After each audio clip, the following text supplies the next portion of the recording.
पर्यावरणपूरक विकास हे अजित पवारांचं स्वप्न होतं. उपमुख्यमंत्री सुनेत्रा पवार यांनी ही माहिती दिली. पंकजा मुंडेंसह टीमचंही सुनेत्रा पवार यांनी अभिनंदन केलं. निसर्गाच्या बाबतीमध्ये त्यांच्या मनात असलेलं हळवेपण आपल्या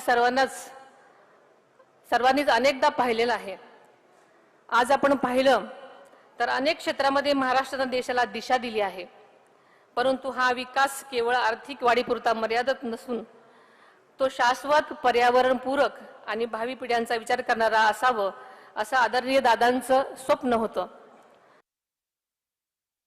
स्थानिक पातळीवर सुरू असलेला हा प्रवास राष्ट्रीय आणि आंतरराष्ट्रीय पातळीवर पोहोचण्यासाठी आपली क्षमता आहे आणि या दिशेने आपण सर्वजण एकजुटीनं वाटचाल करूया.